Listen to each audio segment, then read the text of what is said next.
You have chosen to defy peace. Then you have chosen war with a god.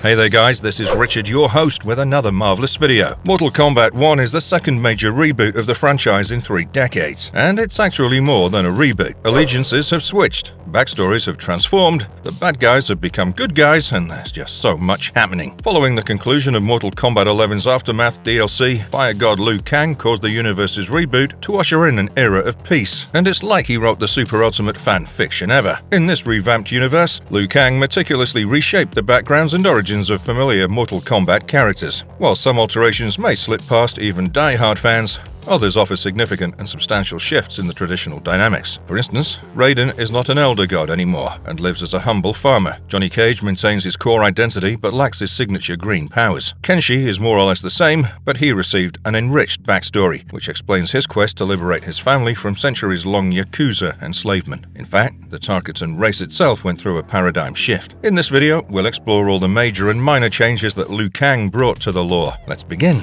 shall we? Before we go into our explanation, we have a very small request. If you like our content, please support us by subscribing to our channel. This is a small click for you, but for us it means a lot. Thank you. Let's begin.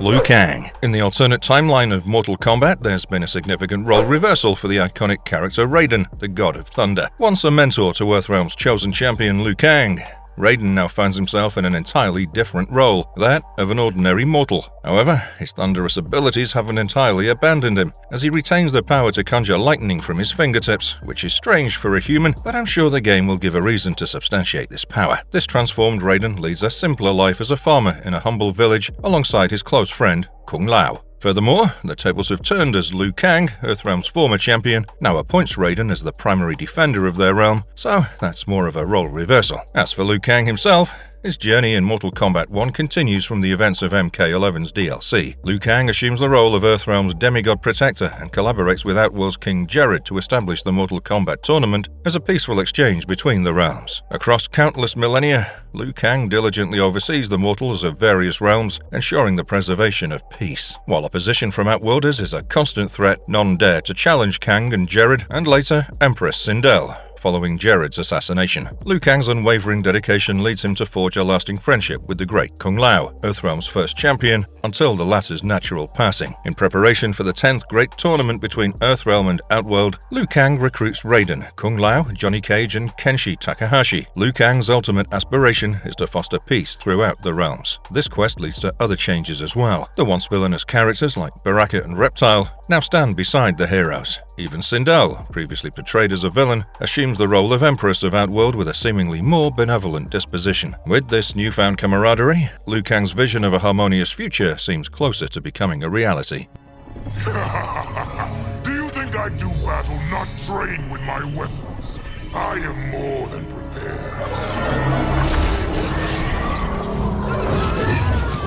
Shao Kahn. In the revamped Mortal Kombat timeline, Shao Kahn, previously known as the Conqueror and Emperor of Outworld, gets a serious demotion. This new version has him as General Shao, a distinguished and excellent soldier in the Outworld army. General Shao's origin story receives a substantial expansion though. Born as a feeble child, his physical limitations are overcome as he matures into a formidable warrior, driven by a relentless thirst for conquest and warfare, which was shaped by the guidance of his unnamed father. His strategic brilliance and combat abilities enable him to lead Outworld to numerous victories. However, General Shao's ambitions for conquest begin to clash with the reigning Empress of Outworld, Sindel. Their growing animosity arises from his belief that his vision for Outworld's future trumps Sindel's rule. In stark contrast to the traditional magic-wielding Shao Kahn, this version of the character has telekinetic abilities, wields a war axe in lieu of his iconic hammer, and boasts a physically monstrous appearance, a nod to the dragon's blood concept introduced in Mortal Kombat X. Of course, he doesn't have the support of familiar faces like Shang Tsung, Goro, Mileena, Baraka, Raiden, Quan Chi,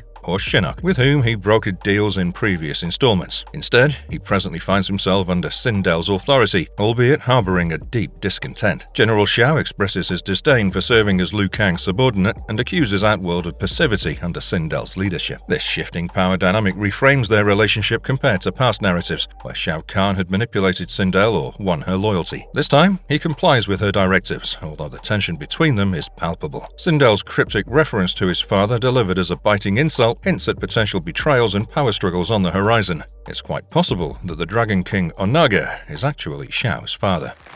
Get over here!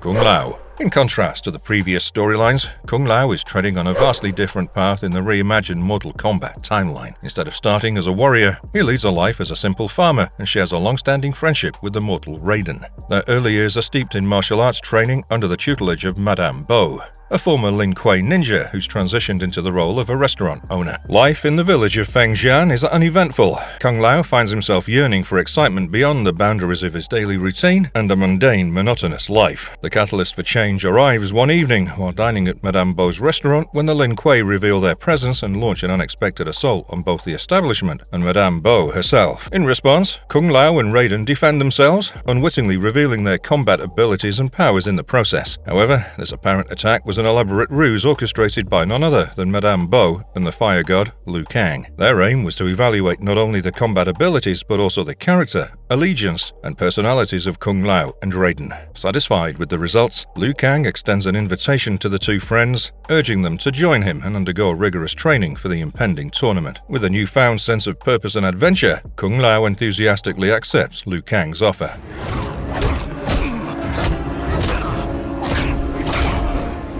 On second thought, this scene's playing fine without us.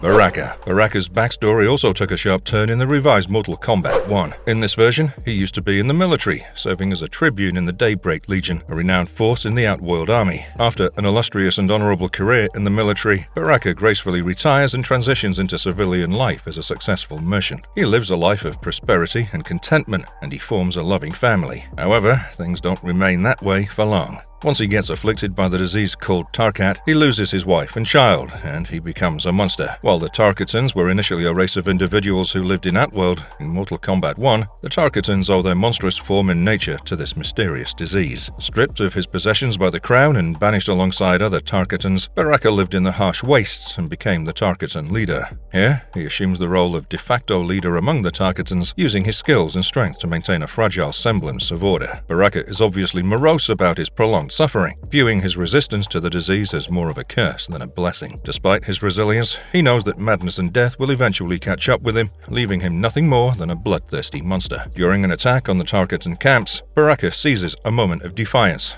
nearly overpowering the sorcerer Shang Tsung. However, the arrival of Earthrealmers, namely Kung Lao, Johnny Cage, and Kenshi Takahashi, interrupts the standoff. Baraka, enraged, initially confronts them, believing them to be allies of Shang Tsung, but he later realizes that these Earthrealmers are not aligned with Shang Tsung, but seek to capture him for questioning. Baraka offers his assistance by guiding them to Shang Tsung's laboratory.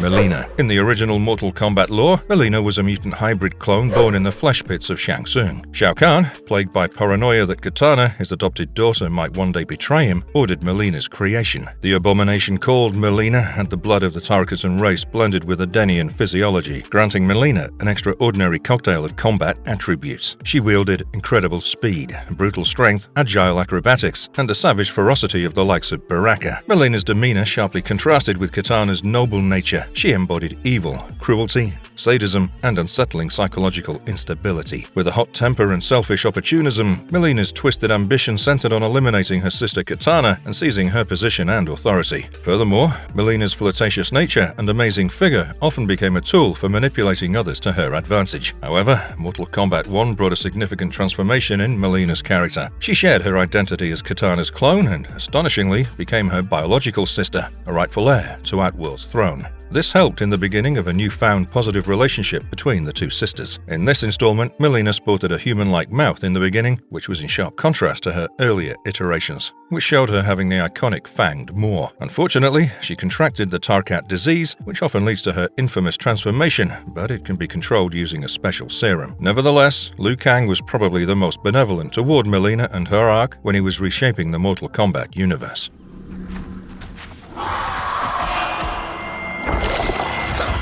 Reptile. In the original Mortal Kombat timeline, Reptile was a henchman serving Shao Kahn. He had green scales and embodied the archetype of the loyal but discontented servant. Despite his allegiance, Reptile's only goal was saving his homeland Zatara from the clutches of Outworld. His loyalty to Shao Kahn was unwavering, as he saw it as the path to achieving his ultimate goal, either by finding the last of his kind or freeing his homeworld. Unlike many power-hungry villains, Reptile didn't seek dominion or control. In fact, his motivations were driven by his delusional obsession. He was singularly fixated on the revival of Zatara, even if it meant brief fits of insanity. Following Shao Kahn's demise, Reptile's allegiance shifted to Kotal Khan, as he believed this change in leadership was necessary for his mission. In the new reboot of the Mortal Kombat series, Syzoth, who later became known as Reptile, can shapeshift, which allows him to assume a human form. His difference set him apart from the rest of his people, and he ventured to the surface world of Outworld in search of acceptance. Unfortunately, the surface-dwelling Outworlders were no more welcoming than his subterranean kin, leaving Syzoth destitute. Desperate to improve his circumstances, Syzoth joined a traveling carnival, where he managed to eke out a meager existence and even found a family of sorts. However, his life took a turn when he crossed paths with Shang Tsung. He coerced Syzoth into becoming his laboratory assistant, using the Zataran family as leverage. In the Mortal Kombat 11 storyline, Reptile encounters the good guys, including Johnny Cage, Kenshi, Baraka, and Kung Lao, who were imprisoned in Shang Tsung's laboratory. Remember that I told you how Baraka took the Earthrealmers to the lab? So yeah, after reaching there, they got captured. Syzoth reluctantly reveals his Zataran heritage and his involvement in Shang Tsung's plans. However, he ends up joining their side in the quest against the bad guys. Jared? Yes, Sindel. It's me. How I've missed you. King Jared. King Jared is a lesser-known character in the Mortal Kombat universe and is usually mentioned in Sindel's backstory. He once ruled as the king of Edenia before Edenia's champions fell in Mortal Kombat, which led to his defeat and death at the hands of Shao Kahn's forces. Following his demise, his wife, Queen Sindel, married Shao Kahn. While King Jared's physical appearance remained undisclosed in the previous games, it was presumed he was human-like, hailing from Edenia, and lived for an extended period. In Mortal Kombat 1 as well, Jared was the husband of Sindel, ruling alongside her in Outworld. His alliance with Liu Kang paved the way for the creation of the Mortal Kombat tournament, which was a bid to maintain peace between realms. Their rule was regarded as a golden era in the Outworld. However, tragedy struck when Jared was assassinated, leaving Sindel to govern in sorrow. Interestingly, Jared's soul was trapped in the living forest. During Mortal Kombat 1, his essence merged into the being known as Ermac. Ermac briefly manifested Jared's spirit, calling out to Sindel before vanishing. Subsequently, in defense of Shang Tsung's fortress, Ermac's conflict with Mileena and Tanya caused another disruption in the amalgamated souls from the living forest. Jared regained control briefly and reunited with Mileena. Look at him, clinging to life. Even now he struggles. Havik. In the original timeline, Havik lived in Chaos Realm, which, as the name suggests, was full of anarchy and chaos. Here, he earned the admiration of his realm for being their hero and a great warrior. However, in the new timeline, Havik's origins differ as he hails from Sido, or Order Realm, where strict order is the way of life. Havik's intense aversion to this oppressive order led him to rebel against Sido's rulers, and he now strives to transform his realm into one of unbridled chaos.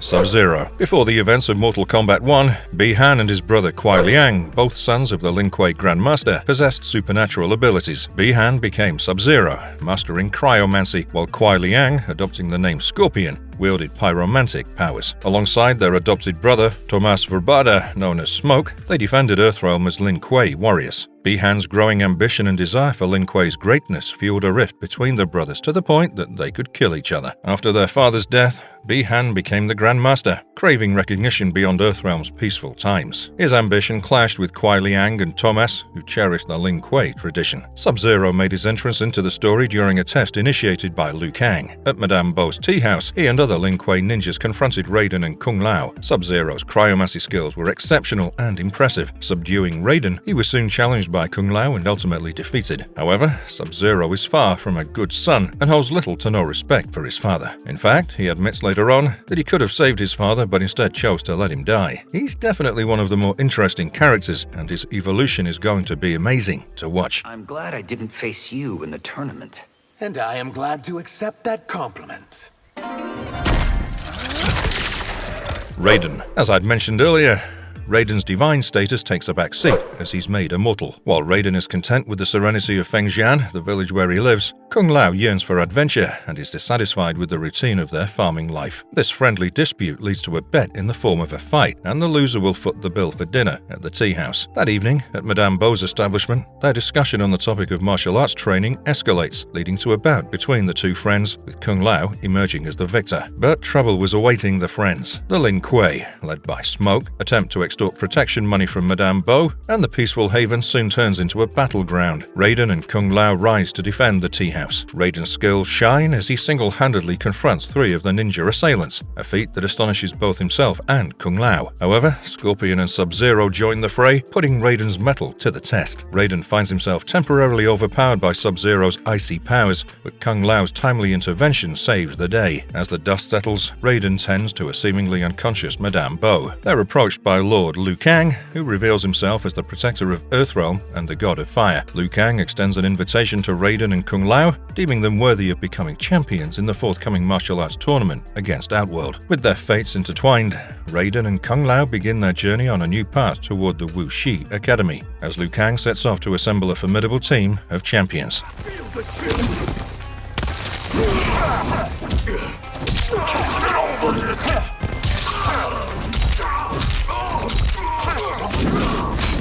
Scorpion. In the revised Mortal Kombat storyline, the Lin Kuei, once a group of Chinese assassins turned protectors, has transformed into ancient Earthrealm guardians under Liu Kang's leadership. This is where Scorpion's story changes. Scorpion, previously a fierce rival to the Lin Kuei, is now a member of the clan and works alongside Sub-Zero. In fact, Scorpion is revealed to be Sub-Zero's younger brother, Kuai Liang. The former Lin Kuei Grandmaster adopted Thomas Rabada, better known as Smoke, raising him as part of their family. This unique family dynamic is quite a bold move brought to the story, and it's the first time Sub-Zero, Scorpion, and Smoke actively collaborate as brothers in the series. Scorpion's dedication to the Lin Kuei and its Earthrealm defense is, of course, unquestionable. However, his brother Sub-Zero's divergent approach to Lin Kuei traditions has cast a frosty shadow over their relationship. It won't happen again. Shang Tsung. Shang Tsung, the iconic villain in the Mortal Kombat universe, often overshadowed even the greats like Shao Kahn himself. A shape-shifting sorcerer, he wields a unique power to extract souls, which makes him a chilling and captivating antagonist who should not be taken lightly. Contrary to the stereotype of frail spellcasters, Shang Tsung is physically imposing and unafraid to blend his brawn with his dark magic. His influence has been an overarching force throughout the series, from orchestrating the inaugural tournament to birthing the enigmatic Mileena. There's nothing that this guy is not capable of. In the latest timeline, Shang Tsung's evolution became further interesting. He masqueraded as a humble, deceptive merchant peddling false cures and magic in the desolate Outworld, which was a life he begrudgingly accepted. However, fate took an unexpected turn when a mysterious stranger arrived, offering to unlock Shang Tsung's latent sorcerous potential. Though he was initially suspicious, the greed for newfound power proved irresistible to the downtrodden merchant. Eventually, he became one of the most powerful sorcerers and served as the primary villain in Mortal Kombat 1.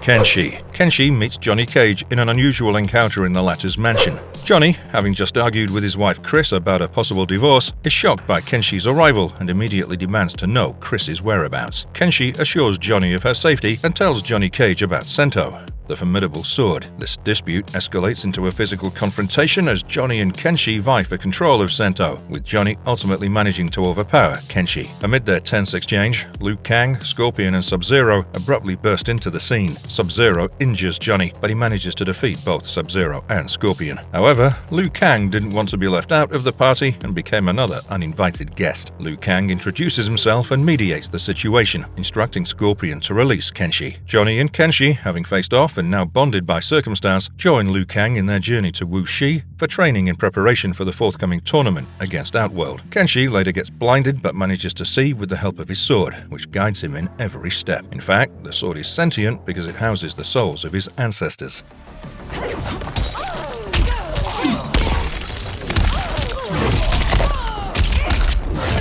Johnny Cage. Johnny Cage, a once famous Hollywood star, found himself at a crossroads when his marriage with Chris began to crumble due to his obsession with fame. Their heated argument after filming a movie called Temple of Katara Vala led to Chris leaving their estate. Amidst his frustration and devastation, Johnny heard an unexpected visitor, initially assuming it was Chris. To his surprise, it was Kenshi, who sought his family sword, which was now in Johnny's possession. A brief clash ensued, with Johnny emerging victorious, restraining the stranger for questioning. Doubt clouded Johnny's mind as Kenshi narrated his tale. Johnny's character is one of the few who have undergone the least changes. The only major difference between his previous iterations and the one in Mortal Kombat 1 is that he no longer possesses the green aura.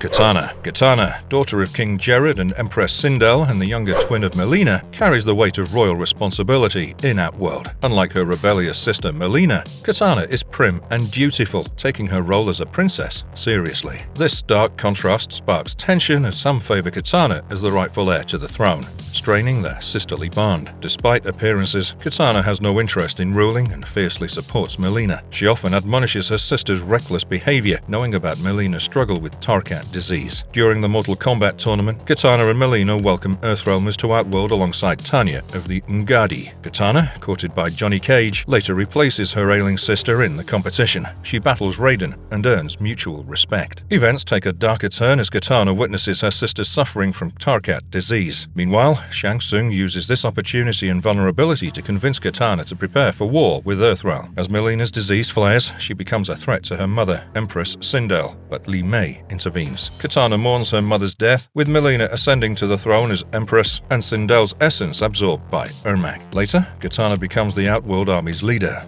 The army initially remains skeptical about her due to her loyal upbringing. Yet, she proves her mettle in battle, gaining the respect of her troops.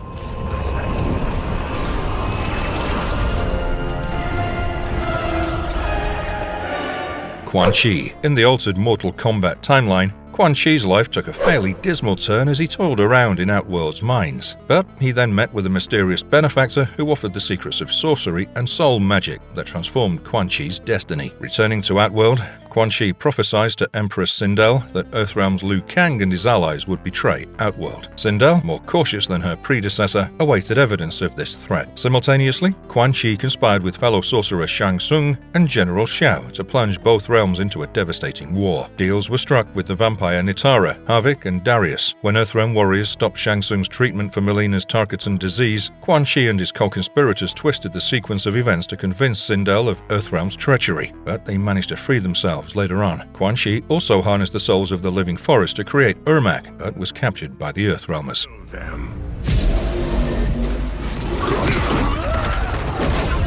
Ermac is one of the most mysterious characters in the Mortal Kombat series since his debut in Ultimate Mortal Kombat 3. He's the fusion of countless souls extinguished in Outworld's brutal wars, manipulated by Emperor Shao Kahn and his shadow priests. Ermac's unique trait is his self-reference with pronouns like we instead of I, which reflects the multitude of souls that live within him. This amalgamation grants Ermac extraordinary powers, including telekinesis, teleportation, and interrealm travel. Emotion rarely surfaces in his stoic demeanor, but beneath lies wisdom and combat abilities. He can confront multiple adversaries simultaneously with his telekinetic abilities. In the current timeline, Ermac's origins differ. Quan Chi crafts him from the souls of the living forest, which basically makes Ermac a unique construct. Later, King Jared assumed control over Ermac's body, which is how he returned to life as the construct's host.